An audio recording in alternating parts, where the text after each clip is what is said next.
the Be the Light Crown Edition podcast. I'm Hanna Fray, your host and pageant queen extraordinaire. Fun fact, while most people are resistant to change, I'm excited by it. So this podcast is designed to allow me to be the light for others. By sharing my experiences across countless topics where I demolished my fears, prejudice, expectations, and rebuilt brick by brick. My hope is I can encourage you to seek knowledge, implement change, and above all, trust in God. So let's get to it. It's time for some you time.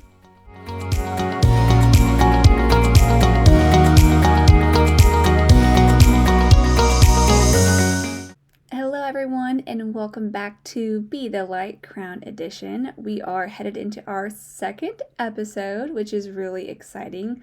And this is the first time we're going to start diving into those topics I've talked about. So just to recap, my intention is to bring you topics that fall under either spiritual, mental, or physical health.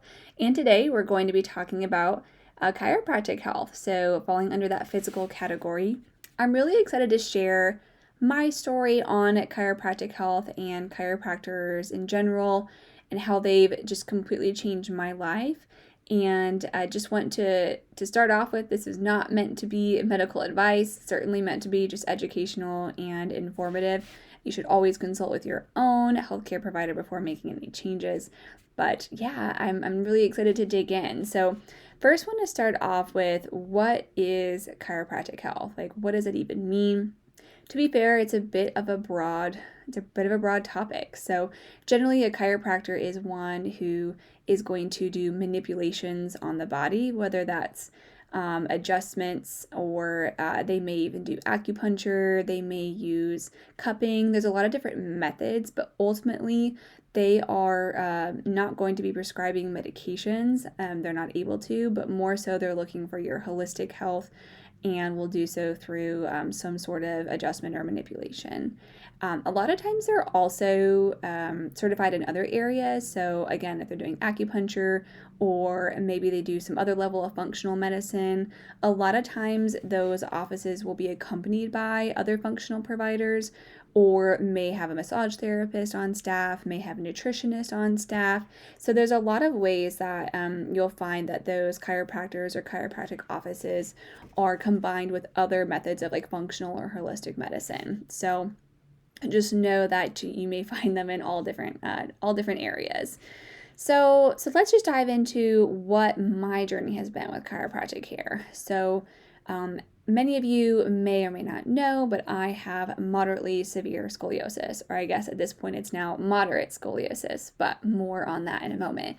And we didn't find out that I had scoliosis until I was 16 and had a physical for cheerleading. And for whatever reason, general providers and pediatricians, they're supposed to do a test where they take their finger and they run it down your spine and check to see if there's any curvature or disruption in like your muscle, if it's pulling one way or the other across your spine, from the neck down. And whether those tests were performed, I don't really remember, or if they just didn't catch it. It's really unfortunate because the test takes a few seconds and it's obviously painless, and you do go in for your yearly physicals generally. So again, I'm not really sure how that was missed, but ultimately we didn't find it until I was 16, which then means that your spine is for the most part fully formed. So you may know someone or have seen folks who are younger, usually younger adolescents, who are wearing a brace on their back, and that brace is intended to both provide support but also to shape their spine. And a lot of times that will be for scoliosis. And if that doesn't work, or if they're older when they get their diagnosis, which is in my case, a lot of times they will refer you to a specialist. And again, in my case, they recommended surgery. And this surgery is terribly common. You probably know someone who has had this type of surgery done. I know that I do. And usually it involves putting a metal rod into the back to straighten out the spine and to provide that support. And that metal rod is permanent. It does not come out later in life. It can also lead to, of course, any numerous levels of complications or corrections down the road. You'll set up a metal detector for the rest of your life.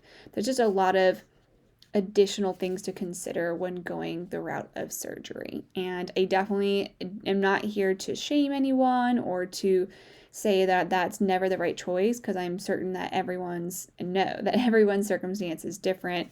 However, in my situation, I had even met with the surgeon who had invented this surgery and invented this new method or this new rod, and there was just a little voice in my head at such a young age, 16, 17, that was like, I think there's a better way, and I just think that I'm not in pain. So that was another big factor for me, is I was completely unbothered.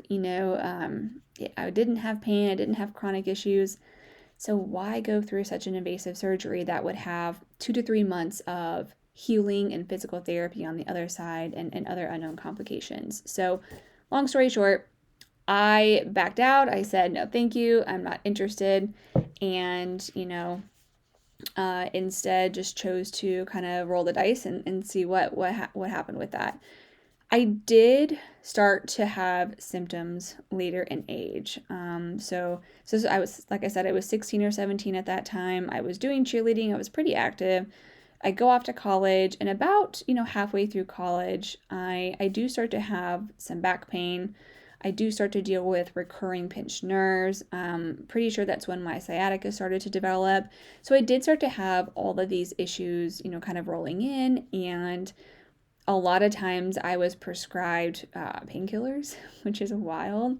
And I was always the type to never want to take medicine. So I was like, don't love that. And ultimately, I was encouraged to see a chiropractor. So that's really where my journey started, was to address these symptoms that I was having from my, at the time, moderately severe scoliosis. I had a 32-degree curvature, in addition to having, still to this day, a buildup of excess muscle on the left side versus the right side. So I had like a concave and convex muscle structure on both sides of my spine. So just to take a pause there. So that means that I had been seeing a chiropractor for my scoliosis and other symptoms, for what it's worth, which I'll go to in a second, for over 10 years at this point, and certainly don't regret it in the least. But some things that I have had helped or corrected, or completely resolved with chiropractic care includes, chronic back pain, pinched nerves, recurring headaches and migraines, TMJ, again, my scoliosis, which I'll share, that is went from moderately severe to just moderate. So it's actually reduced the severity of my curvature with consistent chiropractic care. My sciatica is treated through it, sinus pressure, my weak ankles, which have twisted my ankles so many times, it helps with that. In addition to my health issues, I have always taken my children to a chiropractor as well. For Everett, whenever he was born, he had a clogged tear duct. So essentially, he just had that drainage consistently. Or excuse me, I think that was for Kellen. Now I can't remember. Pretty sure it was Kellen. A clogged tear duct, and essentially it was just this drainage constantly on his face, and no matter how much we wiped it, it would just come back and come back. And funny enough, we actually have a really good friend whose daughter also had a clogged tear duct, and that had happened prior, so I already knew like what was down the road if we did not get this resolved. And essentially it was going to impact her eyesight, and so my friend's daughter ended up having surgery and had to put a stint in to clear this clogged tear duct, which is just terrifying, right? She had this until she was like a year old. And so with Kellen being, just a few months old whenever this happened, I took him to the chiropractor and had him kind of, and for what it's worth, I took my kids to the chiropractor like the week they were born to like align them and to just straighten them out after being like, stuck in the womb and like all scrunched up. Like you can imagine, like it's like if you sleep all scrunched up and you wake up the next day, aren't you sore? Don't you have pain? It's no different for kids. So I digress. Big fan of taking newborns and throughout their life, taking them to a chiropractor. But anyway, this chiropractor was like feeling his neck, and he was like, I can really feel that this vertebrae is out of line. And he popped it back in, no issue. It didn't hurt. There's no pain associated with this. I kid you not, within 24 hours, the clogged tear duct was completely resolved and never came back. And he was saying that, and again, I'm not a healthcare provider, so I don't remember the details, but something about one of the nerves that runs through that vertebrae affects like what's going on up here. And so he was like, oh yeah, I bet you as soon as I fix this, like it's going to go away. And sure enough, within 24 hours, just like a true testament to the power of chiropractic care. In addition, Kellen was born with torticollis. So torticollis is a condition where your muscles are shortened on one side of your neck versus the other. So you kind of are always leaning, your ear almost touching your shoulder. And it's very difficult for infants to straighten their head out. And so they just go to the path of least resistance, right? So if that's the case, they just are kind of permanently stuck in that position.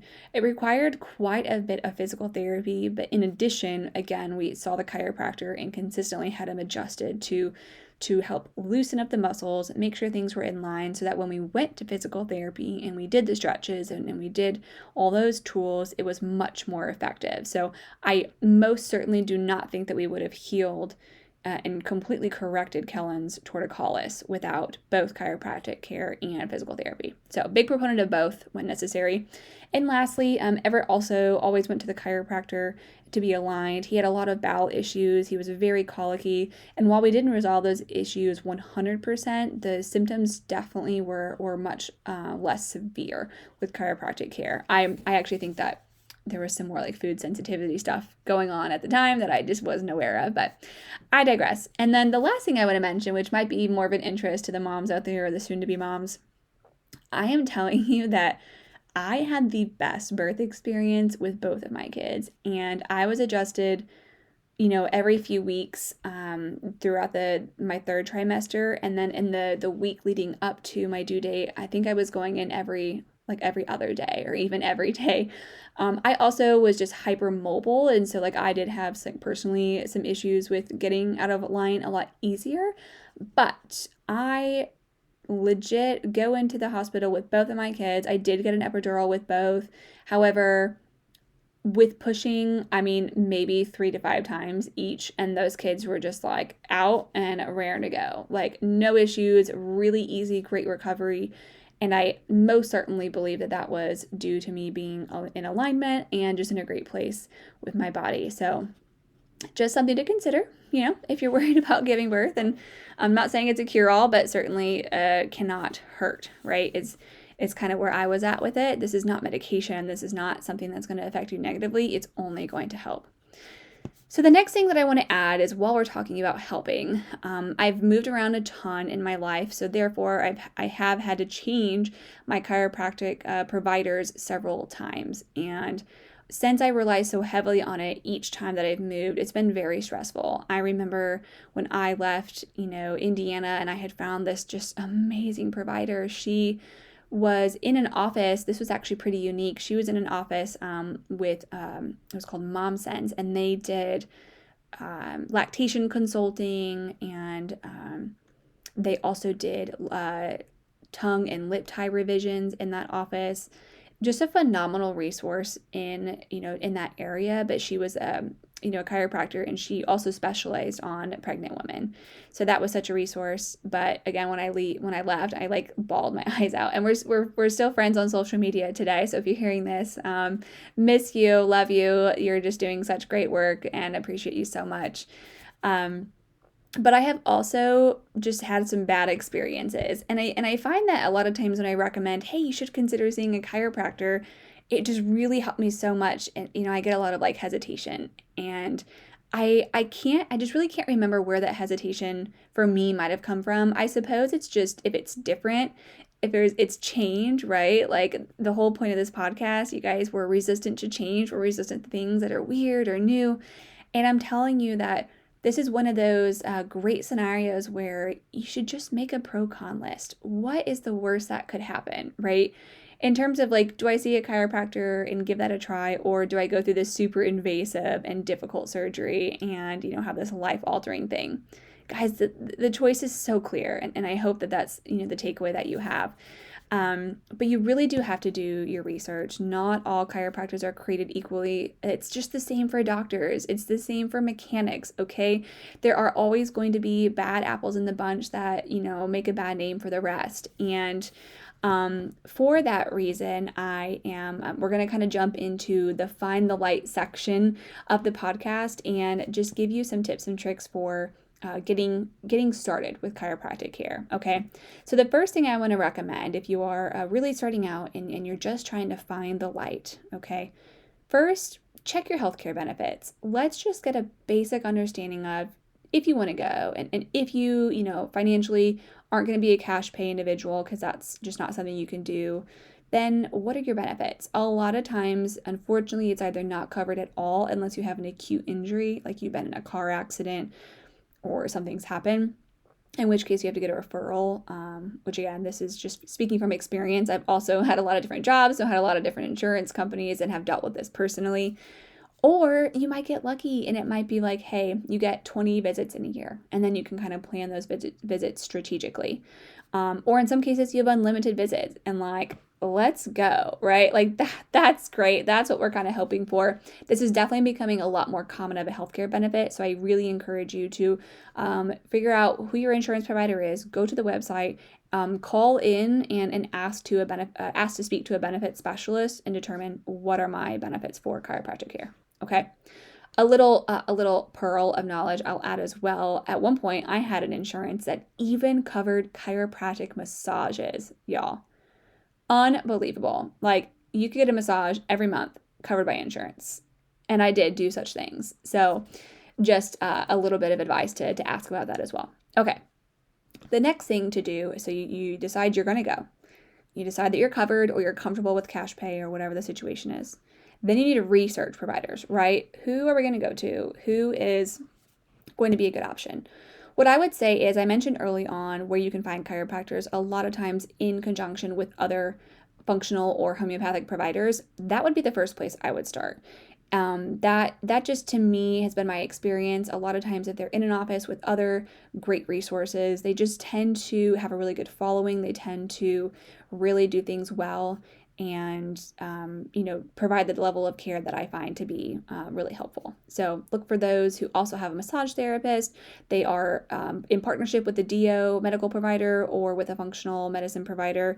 Also look at reviews. I mean, I'm just saying the obvious stuff here, but look on Google, look online, find reviews, post the best time. Honestly, again, with how much I've moved, generally the best advice that I've gotten for finding a provider of any type, whether it's for an oil change or, whatever, in the Facebook groups for your town or your county. And I know that they can be atrocious and a drain on our mental health, but I'm just saying, go in there, search for some posts and see who people are recommending, like hands down. If you go to a gym, guarantee that there are folks seeing a chiropractor. Ask around there. Okay. The last thing here. So first, check benefits. 2, research providers. 3, make an appointment. Just commit to making an appointment and going, speaking to the staff, speaking to the provider, explaining why you're there, and having an open mind and an open heart to what chiropractic care can do for you. Okay? So now we're going to move into be the light, right? So say you're like, hey, I'm sold. I already see or plan to see a chiropractor like I am. I just want to kind of hear what your thoughts are. What I would say has been really helpful for me is listening to your body and really getting to know when your body is telling you that something is wrong or off, okay? And I say that because you would be surprised at the things that chiropractic care can do. And while a lot of times when manipulating your body or making adjustments, they might say like, hey, this feels a little off, like, and maybe they can guide you. They don't know your body and they can't feel what you're feeling. And so making the most out of your appointments is key, and really being comfortable sharing what's going on. You never know what they can help you with. So that kind of leads me into my next point. So listen to your body, and 2, have those open conversations with your provider and ask, hey, What else do you do here? What else do you specialize in? What are people coming in for? Do you work with kids, right? Do you handle pregnancies? Like whatever your situation might be. I have found, I was actually seeing my current chiropractor here in South Haven and been seeing him for a while. Loved him. I see the massage therapist, love her. Shout out to Regina, she's the best. And, have a really good health protocol going. But I had really been starting a journey, which we'll have another podcast on, into health and feeding my family better, making better food choices, and just, where do I start with that? And come to find out, my chiropractor, who I'd been seeing for a year, does nutrition consults, right? It just hadn't come up, or maybe I wasn't paying attention. And now I'm on this cleanse protocol and really excited with the results that I'm seeing and have really been feeling great. And, I'm going to share that with the rest of my family once I'm done. So just here to say it's important to know who you are, listen to your body, build that awareness of what may or may not be working for you. Share all your symptoms, right? I know when I was doing this cleanse, I was like, hey, Dr. Henderson, I've been getting tons of headaches, right? And I just can't figure out why that might be. And it turns out, there was an adjustment that he could do on my neck a little bit further and like deeper in that wasn't quite getting caught with the regular adjustments. And it's tremendously helped, right? So just saying, give it a try and you guys will be amazed. Okay, so that is it for today. So would just love to recap. I shared a little bit about what chiropractic health is. We talked about my personal journey with chiropractic care, and I probably didn't emphasize it enough how incredible it has been. I do go, just a level set, I go to the chiropractor every 2 weeks. So every 2 weeks I get an adjustment, and then 2 weeks later I get a massage. So every 4 weeks I get adjusted, every 4 weeks I get a massage, but I'm in the office every 2 weeks. I do have great coverage, to be honest, and I do pay for some of that out of pocket, but I highly recommend being proactive and caring about your health now before things go wrong and before you can't move. So highly recommend. Have loved my journey. I explained a little bit about what it can help, and that is not even scratching the surface, y'all. Like those are just the things that I have benefited from when it comes to chiropractic care. Across several providers across the past 10 years of seeing a chiropractor, and I am sure that there is more out there that even I'm just learning about. We talked a little bit about the good and the bad. Yes, there are going to be chiropractors out there who aren't as good or aren't as perceptive, who aren't using the latest methods, and okay, start over, find a new one, right? There is going to be a good provider somewhere, somehow for you, and I just wholeheartedly believe that, and you should trust in the journey. We talked about how to find the light. We talked about how to be the light, how to really expand on your dependency on chiropractic care, expand on your knowledge, and really excited to hear from you. Would love in the comments if you have a great experience of chiropractic care, or if you're hesitant and have further questions about how it has helped me and my family. I forgot to mention they can adjust your ears if you have sinus pressure. They can adjust children who have recurring ear infections. I'm telling you that you just need to trust me on this one, right? I'm here to share my experiences. So again, it's been such a pleasure talking about chiropractic health. I hope you've enjoyed this podcast, and we hope to see you at the next one. Thank you so much.